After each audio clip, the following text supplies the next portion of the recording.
Thanksgiving had always been a day I tolerated rather than enjoyed.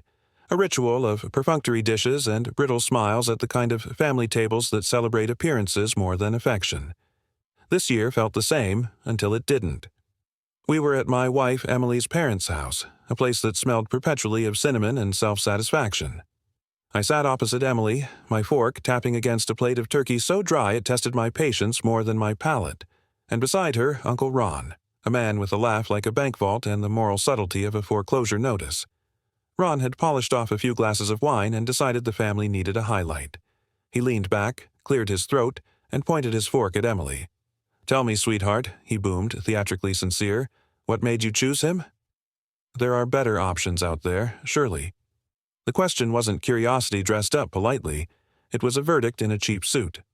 Everyone at the table looked at us at once, that predator gaze families reserve for private theatrics. I watched Emily for the defense I expected. A sharp retort, an apology, anything that reassured me I'd chosen someone on my side. Instead, her expression unspooled like a rehearsed sketch. She tilted her chin, smiled with the clinical precision of someone delivering a line she'd rehearsed in the mirror, and said, "Because at the time, I couldn't do any better." The room dissolved into laughter. The kind of laughter that lands like a curtain, closing a scene you didn't know you were in. Her sisters snorted. Her father clapped, delighted. I felt my presence shrink and flatten into a punchline, as if the 3 years of marriage were nothing more than a temporary prop in their private entertainment. I didn't shout. I didn't throw the plate. I finished the dry turkey like a man completing a task he'd long since decided to end. Then, when the noise lessened, I met Emily's eyes. She basked in the glow of her family's approval. Something inside me didn't crack. It calibrated. Whatever foundation I had believed in shifted and collapsed in a fraction of a heartbeat, but the collapse left a crisp, undeniable clarity. This structure was unsalvageable. People mistake patience for weakness. Let me be clear, I'm a conservator of old things, a restoration architect. I work with decayed timber and cracked plaster, with houses that remember centuries. My job demands a ruthless honesty about structure. A house with undermined footings isn't fixed with paint. You strip it to the bones and start over, or you tear it down and accept the loss. That night, the truth about my marriage felt less like a wound and more like a long-delayed inspection report. We'd met 4 years earlier. Emily came from money and had the polished abrasions to match, a bank account, a taste for show, and a family that worshipped surface. I'd come from nothing and built something real, a modest firm known in our circles for integrity and craft. To them, I had always been interesting, like a decorative salvage piece they might buy at auction and pass around as a story. I believed, perhaps naively, that she was different from her kin, that the sarcasm was theirs, not hers. That evening proved otherwise. Her remark wasn't a joke, it was a professional assessment in the language she'd learned from them. I was temporary. I was a stopgap. I was what you settle for until the market improves. On the drive home there was a brittle quiet. Emily scrolled through messages, still flushed from her triumph. I closed myself in my study when we got back, not in anger, but in administration. Demolition, real or metaphorical, begins with a survey. Before swinging a sledge, you catalog what you own, what others own, what can be salvaged. We had been financing a project together, a modern house on a parcel of land I'd bought years before. It was supposed to be a joint venture, but like most things involving Emily, had become her billboard. She wanted glass and steel and edges so sharp they cut conversation. I had financed most of it. The land was in both our names, a concession I made. The bills had been coming from my business accounts not because I was subservient, but because I trusted the partnership we'd promised. I spent the night in spreadsheets. Accounting is mundane. It's the kind of slow, boring work that exposes rot. I knew every contractor, every draw request. I knew when something felt off, and off it was. Tiny line items at first, then escalating fees for bespoke finishes, consultancy payments with no invoice attached, a vendor I didn't recognize, names that didn't align with any contractor I'd worked with. The pattern looked like a leak in plumbing, small, then suddenly everywhere. I pulled public records and cross-referenced vendor registrations. The trail went to a P.O. box, then to a name, Megan, Emily's sister. The little bureaucratic breadcrumb trail tightened into a rope. Overnight, I unearthed a web of fabricated invoices, duplicate line items, and transfers into a separate account. Someone had been siphoning project funds. It was petty, it was personal, and it was criminal. There was no melodrama in my reaction. I don't wear my heart on my cuff. I prepared methodically. I called our contractor, put the build on hold, informed the bank, and set up new accounts to quarantine my money. I compiled an audit folder, neat, precise, and damning. Then I did something surgical. I sent a copy of the dossier to the one person whose reaction would detonate the family's internal dynamite, Uncle Ron. The next morning, Emily returned from a spa day to find her card declined and her world rearranging itself without fanfare. Panic replaced privilege in a matter of minutes.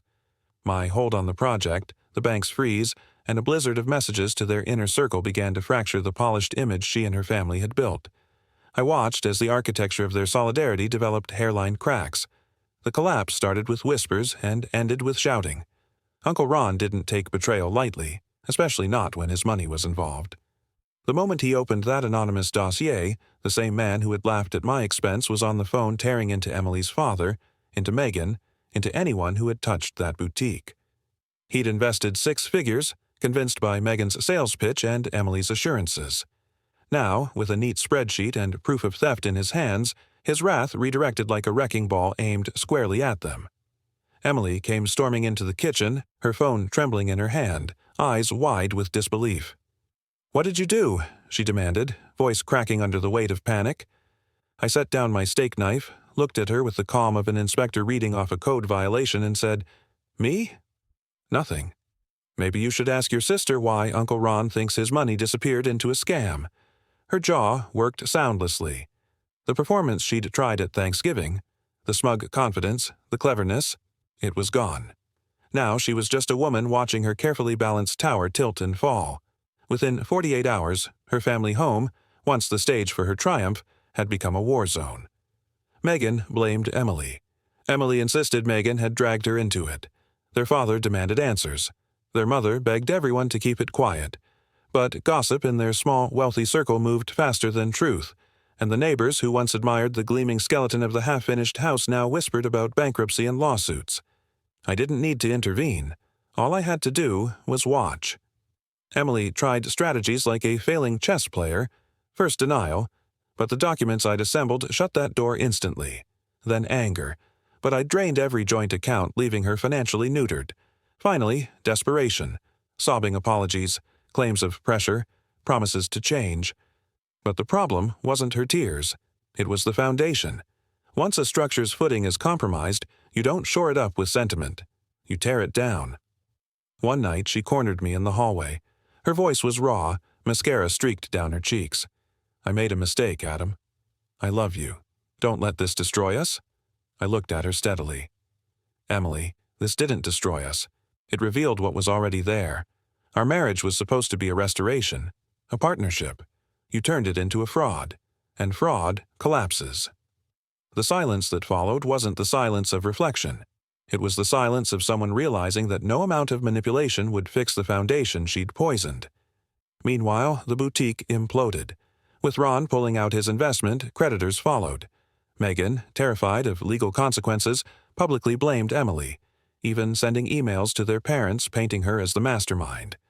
The sisters who once gloated together were now enemies, clawing at each other in front of anyone who would listen. Their parents, pillars of appearances, were left holding the fragments of a family name shredded in the community they valued above all else. The dream house, Emily's monument, stood abandoned. The site padlocked, workers dismissed, invoices unpaid. It became less a home and more a ghost, a reminder to every passerby of their downfall. Neighbors who once complimented her taste now whispered about theft, greed, and shame. Emily's pleas shifted. They weren't about love anymore. They were about survival. One evening, she begged me not to let her parents suffer the embarrassment, not to let Ron take everything to court. Her tears weren't for me, not for our marriage. They were for the image she was losing. The reputation, the house, the money. That was when I knew the demolition was complete. I hadn't raised my voice. I hadn't smashed plates. I just pulled the right beams, one by one, until the structure collapsed under its own weight. But there was still the final inspection to pass. The divorce. I drew up a deal, Clean, professional, unavoidable. I would finish the house, sell it, handle the loans. She would sign away her claim to my business, my assets, and agree to dissolve the marriage uncontested. Her stolen $65,000 would come out of whatever scraps were left from the sale. When I handed her the papers, she hesitated only a moment. Then she signed. She didn't cry this time. She just looked hollow, like a condemned house after the bulldozer has already made its first pass. I wasn't cruel. I wasn't vengeful. I was simply thorough. A month after that Thanksgiving, Emily lived back with her parents, her reputation reduced to rumors, her family embroiled in lawsuits and bitterness. I returned to the construction site, not to build her monument but to create something with integrity, something real. And as I redesigned, I couldn't help but think, she had called me temporary, a placeholder, a man she couldn't do better than. But in the end, I had been the only beam holding her entire edifice upright. Once I walked away, the collapse was inevitable. The wrecking ball wasn't my anger, it was my absence. As the weeks turned into months, my path slowly shifted. At first, survival was the only goal. I worked long hours, ate whatever I could afford, and fell asleep exhausted on a mattress that had more springs than softness. But somewhere in that routine, I began to notice things. Small details about myself and the world that I had overlooked before. For example, I realized I had a strange strength for enduring solitude. Where others panicked at the thought of being alone, I found clarity. My thoughts, once drowned out by constant criticism and judgment, began to form patterns. I started writing them down in a cheap notebook I bought at a discount store. It wasn't meant to be profound, just scattered notes and half-formed reflections. But over time, that notebook became a silent witness to my transformation. Work was not glamorous. I cleaned offices, stacked boxes, and sometimes took double shifts that left my body aching. Yet every paycheck, no matter how small, was a reminder that I was free from the chains of dependency. I didn't need my family's grudging acceptance, nor their backhanded approval. I was building a foundation that was mine alone. One night, while taking out trash behind a cafe, I found myself staring at the city lights. People rushed by, cars honked, and neon signs glowed. It struck me then. The world had always been this alive, but I had been too buried under my family's disdain to notice. The city didn't care who I was. It didn't label me the unwanted twin. It didn't whisper behind my back. It simply existed, vast and full of possibilities. I began to take small steps toward reclaiming my identity. I enrolled in night classes, starting with basics like accounting and business principles. My classmates were a mix of immigrants, single parents, and dreamers who, like me, were fighting uphill battles. Their determination lit a fire in me. We weren't competing for approval, we were striving together, each carrying our own story of resilience. At first, the lessons were overwhelming. Numbers blurred, terms confused me, and exhaustion from work made it hard to focus. But I kept showing up. That was the key. Showing up, even when it felt pointless. Slowly, I improved. The teacher, a stern woman with kind eyes, noticed my effort and encouraged me to keep going. For the first time in my life, someone acknowledged me not for what I lacked, but for the grit I displayed. Meanwhile, my family's life took turns I only heard about through whispers or occasional encounters.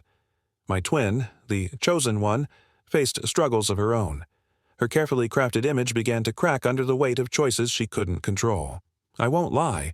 There was a bitter satisfaction in knowing she wasn't invincible. But more importantly, it reminded me that perfection was an illusion. No one escapes hardship. The more I grew, the more I realized I didn't need their downfall to justify my rise. My journey wasn't about revenge, it was about reclaiming what I had been denied, the right to define myself. Years later, I found myself standing in front of a small business I had saved up to open. It wasn't grand, but it was mine. A place where I could provide work for others, where I could create an environment that valued effort over appearances. My staff came from backgrounds as rough as mine, and I made it a point to remind them daily, your worth isn't dictated by where you started, it's proven by where you decide to go. And as word spread, as success grew, something unexpected happened. My family reached out. The same people who once discarded me like an extra piece of furniture suddenly remembered my existence. Their voices dripped with nostalgia, as if rewriting history could erase the years of neglect. My twin called me, her tone carefully balanced between pride and desperation. She spoke of reconnecting, of how we were still family despite the misunderstandings of the past. I listened quietly, then smiled. Not out of cruelty, but because I finally understood something powerful. I didn't need their validation anymore. Their opinions no longer held the chains they once did. I won't pretend the moment was easy. A part of me still longed for what I had been denied: love, belonging, recognition. Hearing my twin's voice stirred memories of childhood games, secret jokes, and the rare moments when it felt like we were allies instead of rivals. But nostalgia is a tricky thing. It paints over scars with soft colors, making you forget the sting until you touch the wound again. So I paused before answering. And in that silence I realized something important. The longing I felt wasn't for them. It was for the version of family I had never actually known. I wasn't missing them.